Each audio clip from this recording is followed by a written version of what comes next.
Um, well, I'll tell you about my practice as an artist. That probably makes the most sense to start there.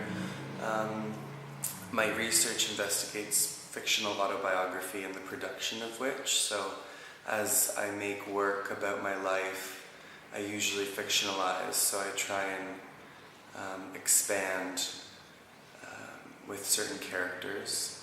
So I've done a couple persona works, one being The Hermit, which I did in my undergraduate degree, and then I also worked with a collaborator for some time, and we did some other things, Elizabethan, and then I finished off my undergrad with David Pan, which was a character discovering a lot of queer culture.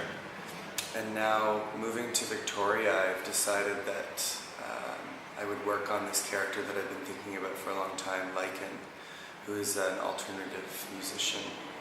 Lycan, the persona of Lycan, I was interested in mainly because of Victoria's music scene and as well as some personal background. My father was a self-taught musician. He had a band in high school and would tell me about that, and would always play guitar, and I found it really interesting that he just taught himself. So once I finished writing all of these poems, I got my hands on a synthesizer and started playing some piano and synth and trying to make these poem songs, which eventually happened. I did the EP on GarageBand, and I was happy with that.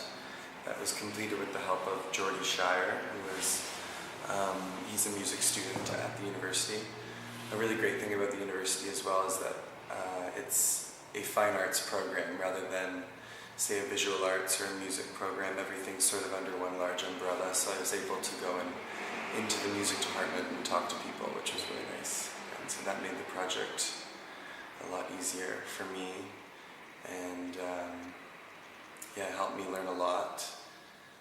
And so the EP was finished at the end of December, and I had already learned about the show, and I was starting to prepare an idea for an installation, because most of my work,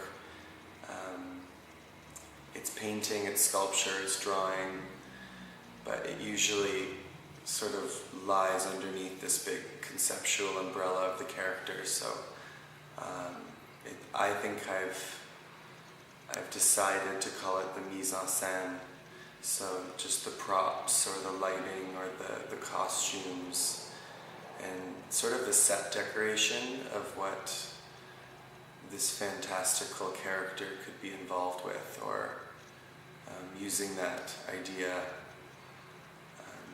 to construct maybe an idea or help people move through it better. I've always thought that installation has been a really good way to immerse people into feeling something for a work, whereas a sculpture or painting, it's very one-sided, and it's hard to sort of get into the minimal quality of those types of works. But I find that once everything's around you and you're sort of being an actor inside a space, it becomes a lot easier for you to communicate, or for the work to communicate with you. So I've been experimenting a lot with installation at the school and trying to figure out if I am an installation artist or not.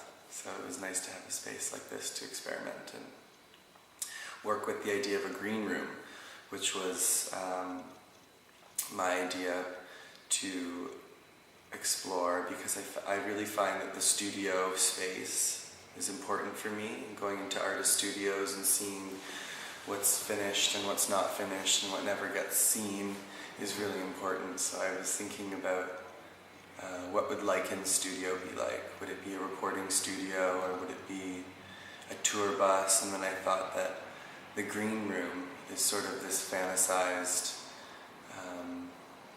sort of an imaginary place for people. Like, you don't really understand or have a clear idea of what it could be or what it is. It's just that place where the musicians hang out before they go on, and then they hang out afterwards and party in. And so I found that sort of mystical and interesting to try and construct. So that's what came from this, is the green room. And it's littered with sea foam, which is sort of the color basis of Lycan, and usually most of the personas have an interesting color palette or a specific color palette. I think working with one color gets an idea across. And I was working with the idea of excess and green room, and so I think that this color was a good choice. It sort of led me to the whole idea, actually. I think it was the color originally. The seafoam. Back to the idea of the color. It's synthetic to me. It's clinical. It has sort of a hospital idea, or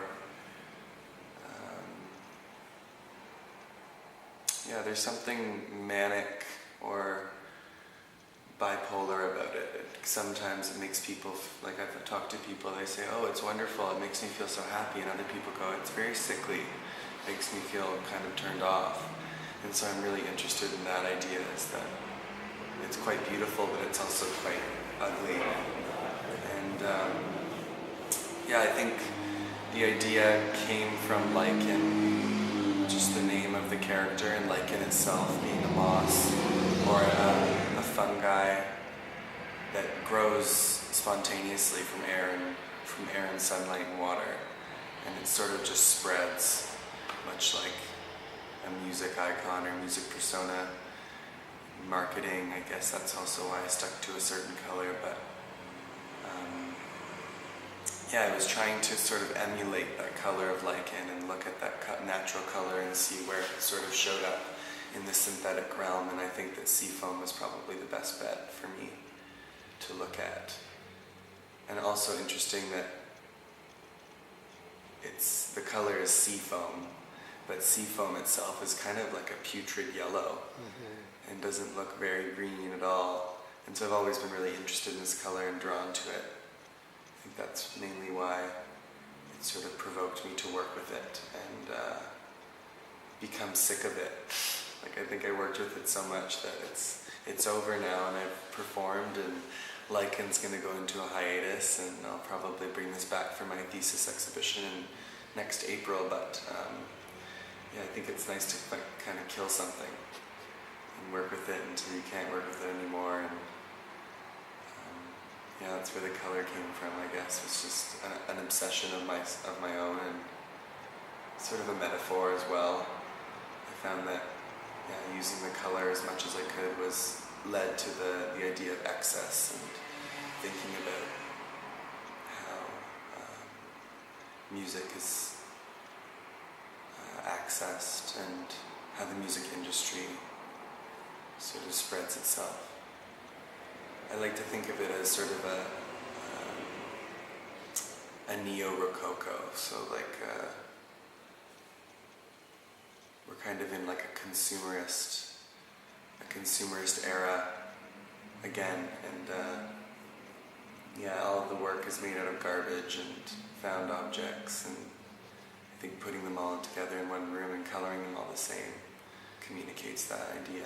Well, hopefully, I think at the end of my master's, I've been told by a lot of advisors not to think about my final exhibition and just sort of work and keep working. But I have an idea of sort of exploring 3 different sides of myself, or finding myself, or just questioning that idea of who am I. I think that's a really broad topic that a lot of people don't really consider. And I think, just wanting to be a musician is one of my dreams, and I think I did it. It's done. It's going to go into Evolve now. Now I can start something that I've always wanted to do, is make furniture. And so I think I'm going to spend this summer making furniture. I did another persona that, his name is Brock Redbird. He's sort of exploring the idea of masculinity, and I've always been really interested in melodrama and sort of like the Rock Hudson archetype of the carpenter or the woodsman, and I've always really wanted to do that, so that will happen, and then maybe another one after that. I don't know how many I'll get in for my master's, but I think I want to keep continuing with the idea of the layman and someone who's not an expert at something. I think it would be really nice to just be a truck driver or a cab driver, or a clown. Just doing things that I think everyone probably thinks about and wants to try, but it's hard, and you have to be really invested in something to sort of live. And I think as the artist, I have that freedom to deviate from certain things like painting or sculpture. Yeah, I think the contemporary artist has a lot of freedom. So how do you choose the names for your characters? Oh, the names. It's sort of intuitive, or like, like Lichen, I think, was just, the obsession with the color of seafoam, and then looking at the lichen that was surrounding me in my I'm from Toronto, but I would cottage in Muskoka, which is 2 hours north of Toronto, and it was very much like Victoria. It's very beautiful, lots of trees, lots of forests, and I was always really inspired by these really interesting looking moss, lichen, and so that sort of inspired that name, whereas Brock Redbird is inspired by Rock Hudson, who was a famous actor who lived his life under a pseudonym. His real name wasn't Rock Hudson, which I find really interesting, and he always played this character of the lumberjack or the gardener, so it sort of spawns from pop culture reference or just personal reference. It's all over the place, but definitely everything has sort of an underlying meaning for me, and maybe something for other people to discover. Little hints. But I think it's nice to be up for discussion, and maybe I shouldn't tell all the secrets. The characters, they don't, I guess when it started when I was in my undergraduate degree, the documentation we learned as sort of, it was fundamental to being an artist. Like, if you don't have pictures of your work, you're screwed. So a lot of my pictures from earlier work is just finished on the wall, 54 inches, like 600 ISO, whatever, just perfect shots of art. Whereas I think now, as I continue and I'm starting to grow, I think studio shots are equally as important. Like me making these cans, or writing the music, or doing small recordings in the studio of me and the boys just trying out a song that could never probably be the same again. It's like, that's what I'm really interested in, is the documentation being sort of a diary or another work in itself. Because I think the process for me is the creation of the character. And as I'm working, it's sort of a performance for myself, like trying to make things that would be involved with this idea, or how Lichen would maybe do a drawing, or how he would maybe affect the way I would normally make something, which I don't think is even a thing anymore. I think it's just going to keep continuing. So the documentation is important, especially in the process. Whereas if I document this installation, I think it'll be also as important, because once this gets put up somewhere else, it's going to look completely different. That's kind of the beauty of installation, is that it doesn't have to look the same.